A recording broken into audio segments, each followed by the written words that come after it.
Iya, tapi kan kamu pucet kan, nanti kalau misalnya orang yang kamu sambut itu lihat mukamu yang pucet kayak gitu, jadi mereka nggak bersemangat, Get. Aku balas dong, nada tinggi, makan ini sendok, udah kayak gitu. Terus bapakku emosi dong, ini anak berani banget kayak gitu kan. Pas dia udah naik lagi, bapakku bilang gini, kamu ngomong apa tadi? Enggak, ini sendok makan.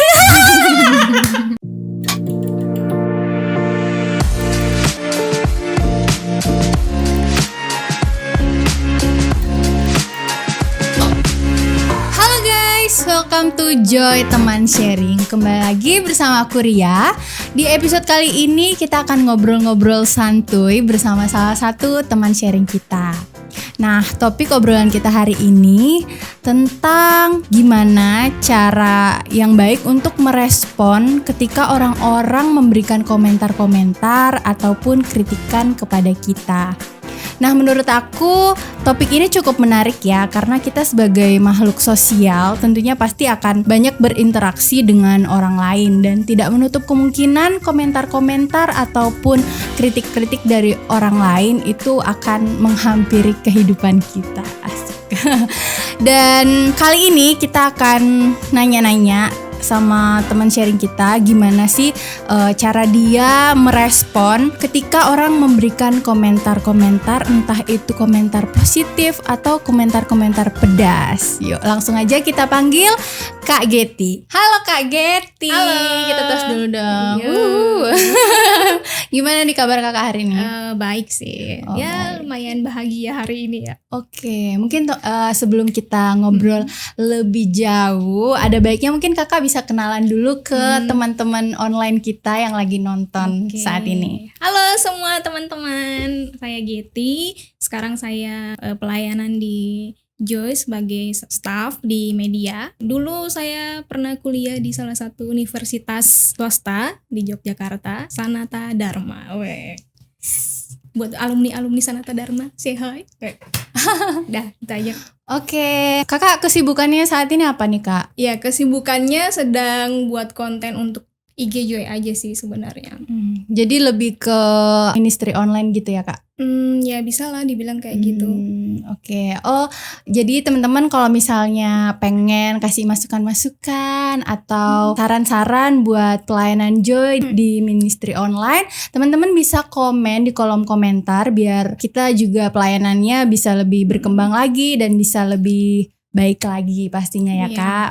Oke kak, ngomong-ngomong soal komentar-komentar, pasti apa ya, selama kakak pelayanan di media itu mungkin ada nggak sih hal-hal yang mungkin kayak nyelekit gitu-gitu selama kakak melayani di media online, mungkin komentar-komentar pedes dari netizen atau gimana gitu kak? Iya. Kalau saat ini sih belum ada ya netizen yang komentarnya pedes-pedes, belum ada. Paling masukan-masukan, Kak tolong dong diginiin, Kak kurang ini ya. Masih standar lah, jadi belum ada yang pedes-pedes banget. Oke, jadi sobat-sobat online kita masih baik-baik semua aman. Ya, wah luar biasa.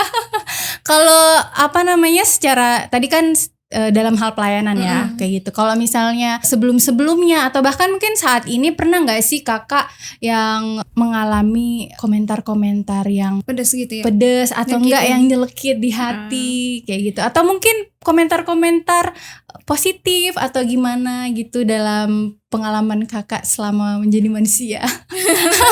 Lama juga. Kalau pengalaman komentar negatif ada sih, kayak misalnya ya, kan aku suka baju-bajunya tuh suka match yang macam-macam, jadi suka-suka aku. Nah ada kadang-kadang yang bilang kok bajunya kayak gini, terus aku karena aku udah belajar kan bilang ya nggak apa-apa sih ya, ini kan gayaku kayak gitu. Kadang awalnya aku kalau misalnya nggak lagi nyadar, maksudnya nggak lagi aware dengan situasi itu, aku langsung nyeletuk kayak ini orang ngapain nih sih komentarin kayak gitu. Kadang-kadang kalau aku nggak nyadar aku marah gitu. Kamu sih ngapain maksudnya komentarin baju-baju aku kayak gitu. Kalau kamu komentar berarti kamu punya solusi dong, kasih duit kayak gitu buat beli baju baru lagi. Gitu.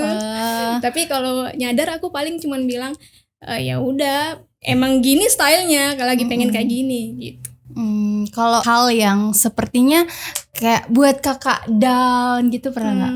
Ada sih komentar kalau misalnya aku kemana gitu, terus sebenarnya aku tahu tujuan aku ke sana untuk pergi kegiatan yang aku harus lakukan. Terus ada yang ngomong, kamu kok keluarnya malam terus sih, kayak gitu. Kamu kok kayak kelayaban, kayak cewek-cewek yang nakal. Iya, karena pulangnya selalu malam. Iya. Cuman mereka nggak tahu aku tuh ngapain di sana. Ya karena kan kayak stigma kebanyakan kan kalau misalnya kita keluar malam atau pulang malam itu cewek-cewek nggak bener. Iya, dianggap cewek-cewek nakal. Padahal kalau pengen tahu kita pelayanan kayak gitu. Memang acaranya sore ya, selesainya malam karena kita harus beres-beres bareng-bareng. Oh gitu. Jadi tadi kan kakak sempat bilang tuh kayak kalau misalnya aku sadar kayak gitu ketika merespon orang kayak gitu. Kalau misalnya kakak nggak sadar, kakak biasanya mengeluarkan kata-kata yang nyakitin atau gimana respon kakak ke doi? Kalau aku biasanya kan kalau sadar kan berarti aku udah bisa ngolah, oh nanti aku harus jawab gini aja karena itu takutnya kalau aku ngomong yang kasar nanti menyakiti. Jadi aku mikirkan konsekuensi dulu sebelum aku menjawab. Tapi kalau aku nggak sadar langsung marah gitu kan, biasanya aku langsung mukaku duluan, terus aku mulutnya telat. Jadi mukaku akan ini orang ngapain sih kayak gitu. Jadi aku secara pribadi akan merespon marah gitu kalau dikritik. Padahal orang itu kan nggak tahu aku. Jadi harusnya kamu tanya dulu kok kenapa, tanya baik-baik gitu. Nah kalau dia tanya baik-baik, aku responnya baik-baik. Tapi kalau dia tanya dia kritik langsung gitu, aku pasti kalau secara nggak sadar kan aku langsung apa kayak gitu. Kayak pengen marah tapi nggak jadi gitu. Cuman ekspresiku aja yang menunjukkan kalau aku marah atau nggak suka gitu. Tapi kan biasanya kita nggak bisa mengontrol orang kan buat memberikan komentar-komentar atau masukan-masukan apapun itu sama kita kayak gitu. Terus menurut kakak respon yang baik gitu untuk menanggapi mereka itu seperti apa? Entah dalam diri kakak sendiri ataupun ke orang itu. Maksudnya sesuatu yang gimana ya? Nggak mentah-mentah langsung kayak aku tersakiti kayak gitu. Iya, tergantung kita maunya seperti apa. Kalau aku biasanya karena aku tipe yang nggak mau terlalu panjang ya. Kalau misalnya aku jawab A, maksudnya yang balas untuk menyakiti dia, nanti panjang lagi tuntutannya, berantem kayak gitu. Tapi aku maunya biasanya aku bakal jawab kayak menasehati dia juga sebenarnya, tapi lebih halus omongannya, supaya dia nggak merasa tersakiti, terus nggak ada respon balik yang terlalu menyakiti juga sama aku. Aku biasanya kayak gitu. Tapi kalau misalnya aku iseng, kalau aku iseng, aku biasanya ketusin kayak gitu. Ketus kalau memperhatikan respon orang pasti balik lagi ketus. Jadi kayak berantem gitu. Habis itu aku tinggalin kayak gitu. Aku kadang-kadang kayak gitu sih. Ketusin terus lari. Kalau aku pribadi tuh kadang ini sih sebelum aku konseling kayak gitu kan, maksudnya ada beberapa hal juga yang jadi PR buatku. Dulu tuh aku takut menerima masukan atau kritikan dari orang lain kayak gitu. Kayak aku lebih memilih tidak, jadi kamu diam-diam aja. Iya, jadi aku kayak lebih memilih kayak mereka ya udah diam aja kayak gitu. Padahal itu kan salah. Nggak semua masukan atau komentar orang kan negatif kayak itu, bisa jadi berdampak positif, entah membuat aku bisa menjadi lebih baik lagi apa gimana. Tapi dulu aku nggak siap gitu loh untuk menerima nah, itu. Itu dia. Kenapa aku kadang-kadang, makanya aku bilang di awal tadi, aku tuh kalau misalnya mau respon, aku mikir panjang dulu. Maksudnya ketika aku merespon orang dengan cara seperti ini, nanti dia nerima nggak? Kalau misalnya aku suaranya kayak gini, nyakitin orang itu nggak kalau aku maksudnya ngomong kayak gini ke dia. Jadi aku kadang-kadang makanya lebih suka calm down dulu baru aku jawab kayak gitu. Jadi biasa aja dulu, habis itu baru aku ngomentarin kalau memang aku perlu. Tapi kalau misalnya nggak penting-penting amat untuk dikomentarin, ya biasa aja aku tinggalin kayak gitu. Kalau udah nggak ada percakapan lain kayak gitu. Jadi kayak lebih ngedengerin dulu, terus mikir respon kita ke doi gimana gitu, biar relasi kita juga nggak renggang gitu sama dia. Apalagi kalau aku sih kadang dulu kan kayak aku cenderung kayak ada komentar yang nyakitin di aku gitu, kadang aku responnya tuh cetus gitu loh Kak. Ya jadi kayak juga gitu. Abis gitu cetus, terus yang keluarin kata-kata yang nggak perlu aku keluar binatang kayak, enggak sih cuman yang nadanya agak tinggi, terus kayak jatuh sebel gitu ya. Iya, jatuhnya ngelukain doi kayak gitu. Terus habis itu kayak aku ngerasa bersalah setelah itu. Makanya kayak aku pikir harus mikir dulu gitu loh, apa yang harusnya aku lakukan gitu, cara merespon kayak gitu. Kalau dari kakak sendiri gimana tuh Kak? Aku juga kayak gitu sih. Sebenarnya aku banyak berubah setelah Aku ikut satu komunitas yang namanya Joy. Wis, Joy guys. Kalau misalnya teman-teman yang seangkatan aku ya, masuk Joy itu tahun 2009, 2008. Kalau yang ikut perkembangan aku dari awal pasti mereka bilang ini anak nyebelin banget, lihat mukanya aja udah nyebelin kayak gitu. Terus banyak nanya lagi kalau misalnya dinasehatin kan, misalnya ya, ini baru nasihat yang bagus ya, kadang-kadang aku nanya, kok kayak gini, kok kayak gitu, kenapa harus begini begitu, banyak nanya gitu. Sampai ada satu momen yang aku dulu kan tipe orangnya agak tomboy ya, jadi yang namanya makeup segala macam tuh aku nggak mau pakai ini. Kalau misalnya sekarang kayak gitu kapan guys?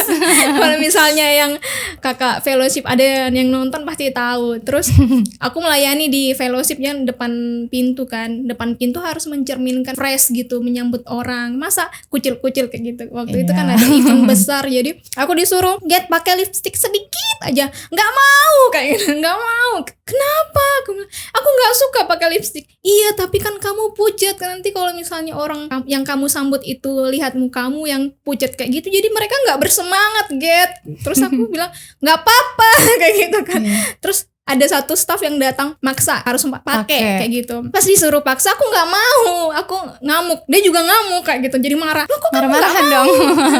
Karena pikirannya dia ini baik kayak gitu, ini bukan hal yang jelek yang dipaksakan kayak gitu. Setelah aku mikir, aku ke belakang dulu, ini kan belum mulai kan acaranya, aku ke belakang dulu, terus aku diam-diam, aku mikir-mikir, aku sambil mikir, tapi udah ngomong nggak mau, terus aku mikir, ya udah deh, cuman malam ini doang, ya udah aku balik, ya nggak apa-apa kak, di lipstickin, gitu.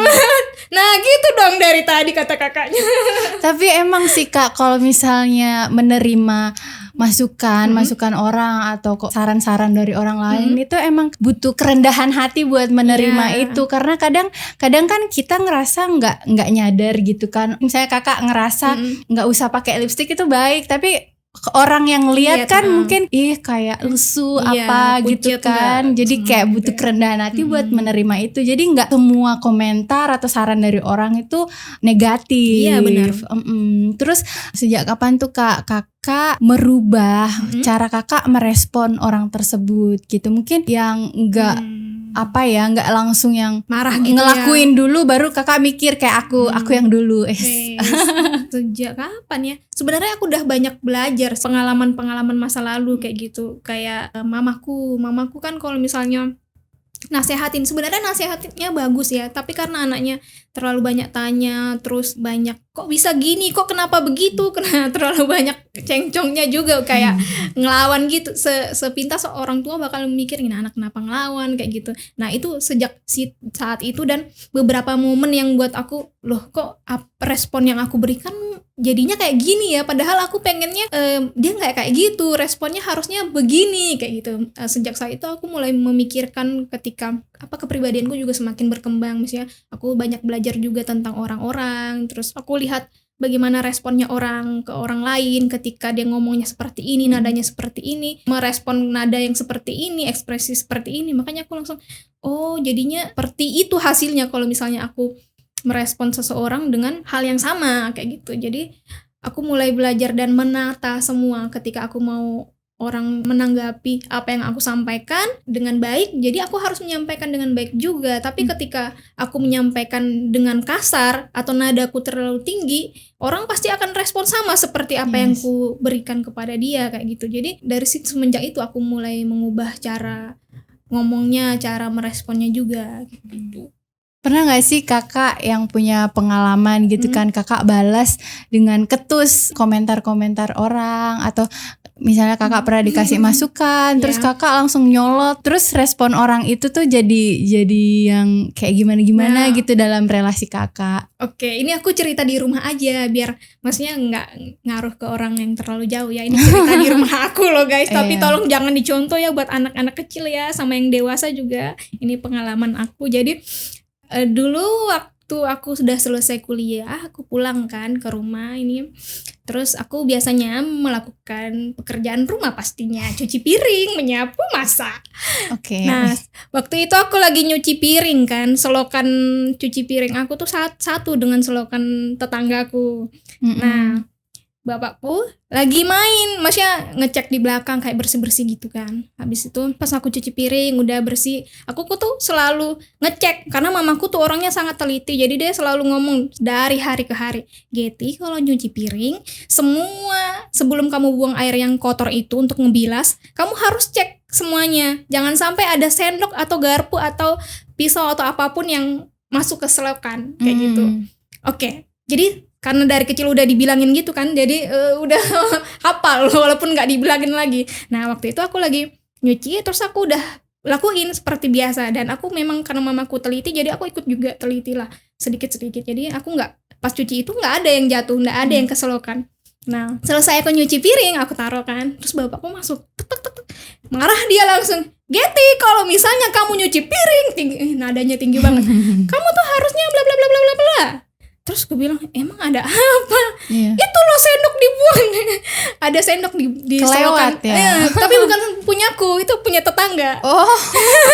Terus aku sebel kan, karena aku udah maksudnya dituduh sembarangan, aku nggak ngapa-ngapain juga, perasaan aku nggak ada buang apa-apa. Terus bapakku masuk duduk di ruangan TV, aku ambil semua sendoknya yang aku cuci, terus aku bilang ini sendoknya, makan sendoknya.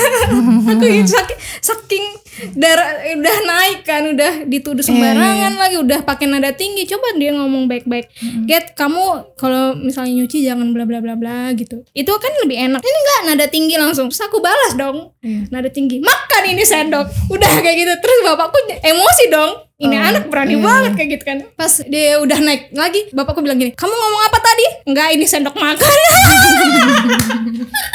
Aku bilang ini sendok makan. Tadinya kan makan ini sendok, ini sendok makan. Jadi aku mulai pas udah mikir kan, wih salah ini, aduh gerakannya salah ini di awal. Jadi bapakku pas aku ditanya, kamu tuh bilang apa tadi? Enggak, ini sendok makan. Dia mau ketawa tapi nggak jadi.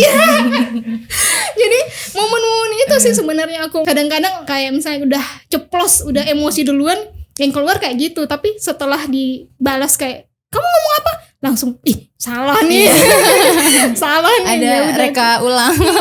Jadi ngubah, ini sendok makan. Jadi kayak apa ya, kalau misalnya kita balas dengan amarah, dengan nada tinggi, otomatis juga respon lawan ngomong kita juga akan marah. Jadi kayak menurut kakak tuh gimana sih cara kita kayak bisa menyadari gitu loh, nggak yang ngelakuin dulu terus merespon gitu. Sebenarnya manusiawi sih kalau orang tiba-tiba nggak ngerti apa-apa terus langsung dikasih nada tinggi kan, bla bla bla bla bla, kaget kan. Jadi mereka kadang nggak bisa mikir gitu, maksudnya langsung responnya cepat, otak tuh langsung jadi supaya bisa merespon dengan tenang, kita juga harus tenang. Jadi waktu ada nada tinggi, maksudnya disampaikan oleh orang, kita harus tenang. Jadi tidak langsung merespon. Kalau aku sih lebih calm down dulu, dengarkan apa yang dia sampaikan dengan jelas, baru setelah dengarkan kita mikir sebentar. Mungkin orang pikir terlalu lama mikir, tapi itu efektif. Jadi mikir bentar, langsung dijawab pelan-pelan. Kalau mau memang ya maksudnya nggak marah-marah gitu. Jadi kita ngeresponnya dengan pelan juga kayak gitu. Kalau mau dia lebih semakin datar kayak gitu, terus ngomong baik-baik, jelaskan kenapa kamu kayak gitu. Nah itu lebih aman dibanding langsung baru dengar dengan nada tinggi langsung balas dengan nada tinggi, nanti nggak selesai, nggak nyambung jadinya. Iya sih. Jadi harus ditanya, kamu kenapa kayak gitu, nanya ngomongnya kok kayak gitu, ada apa. Nah itu lebih aman menurutku. Jadi lebih ke apa ya, self control gitu nggak sih Kak, cara kita merespon, terus mengfilter gitu masukan-masukan ya. Karena apa ya, balik lagi gitu loh, karena kadang kan sesuatu yang kita nggak sadari dan itu dilihat orang sebenarnya responnya. Terus kalau misalnya dampak positifnya gitu dari komentar-komentar orang atau saran-saran orang yang kakak terima, ada nggak sih? Oh banyak banget. Kalau misalnya orang menyampaikan dengan baik, walaupun aku nggak, maksudnya belum itu apaan sih, lu nyampeinnya apaan sih, tapi aku tetap terima karena dia nyampein dengan baik. Terus aku simpan, nanti suatu saat aku bakal ketemu dengan momen yang dia sampaikan, oh iya aku pernah dikasih tahu yang seperti ini. Mamaku tuh selalu, namanya ibu-ibu ya, kalau di rumah sama anak-anaknya dia pasti semua nasihat pasti disampaikan dari A sampai Z, pasti disampaikan setiap hari sampai mulutnya tuh bisa dibilang kalau bisa keluar busa dah itu. Nah itu disampaikan dengan baik lah. Nah itu kadang-kadang anak-anak nggak dengar, apalagi kalau kayak aku ya dulu waktu masih remaja, masih remaja tuh itu cuman masuk kiri keluar kanan, masuk kanan keluar kiri, jadi belum ada efeknya, tapi aku nyimpen karena menurutku deh yang disampaikan itu bukan dengan cara yang kasar atau yang menyakiti, jadi itu nggak aku buang, jadi aku simpan. Terus pas kuliah dan kerja ternyata tuh bermanfaat. Sampai saat ini pun, sampai aku kerja, sebelumnya aku kerja di luar, itu kepake banget kayak gitu. Sampai saat ini juga kepake, sangat bermanfaat kayak gitu. Oh gitu. Terus tadi kan ngomong soal kakak yang diberikan masukan atau saran-saran gitu kan. Terus kalau dari pengalaman kakak sendiri ketika kakak memberi masukan atau saran dari orang lain, pernah gak sih kakak kayak menerima respon yang agak nyakitin? Bahkan mungkin menurut kakak udah baik nih ngasih masukan atau komentar-komentarnya, tapi respon si doi itu aduh kok dia gini sih, kayak gitu. Pernah sih, banyak, apalagi kan kita pegang, maksudnya melayani mahasiswa dan beda generasi kan. Aku tuh belajar untuk ngomong dengan cara yang baik, supaya, karena aku mikir kalau misalnya aku ngomong dengan nada yang tinggi ke anak-anak itu nggak bakal nyampe, itu malah buat mereka apaan sih ini orang, maksudnya belum juga apa-apa udah marah-marah aja, maksudnya pesan yang ingin ku sampaikan ke mereka itu nggak nyampe karena mereka emosi duluan, udah menolak sebelumnya kayak gitu. Nah jadi aku udah mental, jadi aku ngomongnya pelan-pelan kayak gitu. Pernah ada 1-2 orang lah aku ngomong baik-baik, nasehatin kayak gitu, tapi mungkin karena kita nggak terlalu dekat, terus apa yang ku sampaikan ini mungkin belum ada dalam pikiran dia dan mungkin dia merasa ih nggak kayak gitu. Nah ada kan respon, kok kamu ngomong kayak gitu, aku merasa nggak kayak gitu deh kayak gitu. Jadi hal-hal yang seperti itu yang kadang-kadang orang langsung ya apaan sih, aku juga kadang-kadang kayak gitu. Makanya respon yang aku berikan tuh diam dulu, nerima aja dulu, habis itu baru aku olah di belakang. Oh kayaknya ini ya lumayan sih, bener atau enggak kayak gitu. Bener, kayaknya bisa aku ambil deh buat pelajaran, buat merubah kayak gitu. Gitu sih. Cara kakak buat merespon misalnya si doi kayak tersinggung atau gimana gitu aku kan? Aku minta maaf biasanya. Kalau misalnya aku udah nyampein masukan atau saran kayak gitu dengan cara yang baik dan benar menurutku. Maksudnya bagaimana baik dan benar itu mengatakan dengan baik, nadanya ya normal kayak gitu, nggak ada paksaan, cuman menyampaikan, dan kalau dia mau dia bisa ngambil apa yang aku sampaikan kayak gitu, dipelajarin atau dilakukan kayak gitu.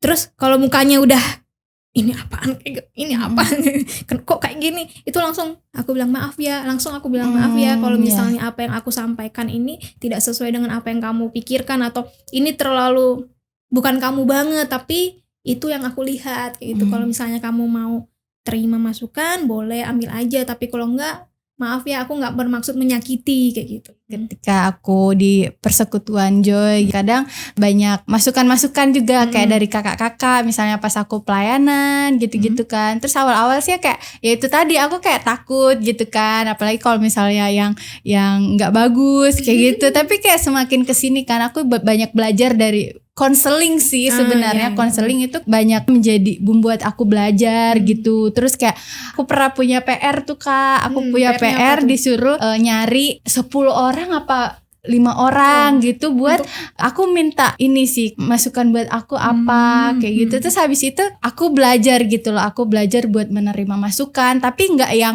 aku terima semua gitu, tapi balik lagi gitu loh, aku melihat oh masukan mereka ini bermanfaat gitu. Terus jadi aku kayak merasa lebih apa namanya bertumbuh gitu. Jadi lebih baik aja sih dari yang sebelumnya.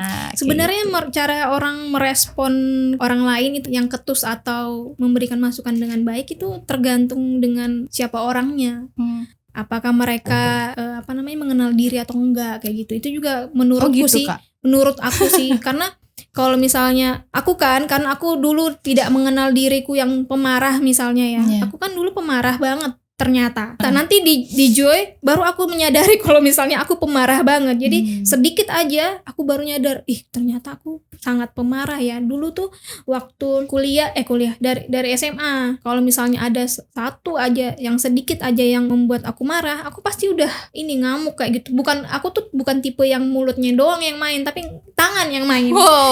Jadi makanya aku baru nyadar pas kuliah, pas di komunitas, baru aku menyadari, ternyata aku pemarah kayak gitu. Bahaya juga kalau misalnya aku berelasi dengan teman-teman di luar Joy atau di Joy sendiri dengan karakter seperti ini kayak gitu. Pasti akan banyak konflik. Nah, ketika aku menyadari itu, aku mulai mengubah. Misalnya ini air warna hitam, terus aku mau merubah diriku, aku harus ngisi yang baru kayak gitu, ngisi air putih. Jadi nanti yang hitam ini ganti jadi yang baru. Nah, begitu juga dengan maksudnya karakter orang, bagaimana aku mau merespon seseorang, aku juga harus merubah mindsetku dengan baik. Maksudnya kalau misalnya aku mau mengomentari dengan baik walaupun itu menyakitkan, jadi aku harus rubah sendiri dulu bagaimana diriku menanggapi itu. Jadi penting buat kayak menyadari mengenal diri. Iya, mengenal diri, terus kayak menyadari bahwa apa yang kita lakuin itu akan berdampak, karena berdampak juga entah dalam diri sendiri ataupun berelasi dengan orang lain. Karena menurut aku juga amarah itu nggak bakal menyelesaikan apapun sih. Karena tambah masalah nggak? Iya, nambah masalah satu akan muncul satu. Jadinya relasi dengan orang tuh jadi buruk gitu. Benar. Jadi penting banget buat kita bisa mengenal diri dulu kayak gitu. Oke Kak, terima kasih banyak buat waktunya. Senang bisa ngobrol-ngobrol. Aku juga senang bisa dipanggil ke sini. Iya, bisa sharing-sharing. Semoga aku, Kakak dan kita semua bisa semakin mengenali diri, terus bisa lebih lebih baik lagi gitu meresponi komentar-komentar ataupun saran-saran dari orang lain. Karena nggak semua negatif ya. Benar. Kak, karena itu juga bisa berdampak positif dalam diri kita. Dan ingat, ketika merespon orang lain, amarah itu nggak akan menyelesaikan sesuatu gitu, malah akan menambah konflik-konflik yang lain. Jadi istilah KGT tadi calm down. Kayak gitu ya. Terima kasih teman-teman udah menonton video ini. Jangan lupa di like, comment, and subscribe untuk terus mendukung channel YouTube Joy Fellowship Indonesia. Sampai jumpa di episode selanjutnya. Dadah, God bless you.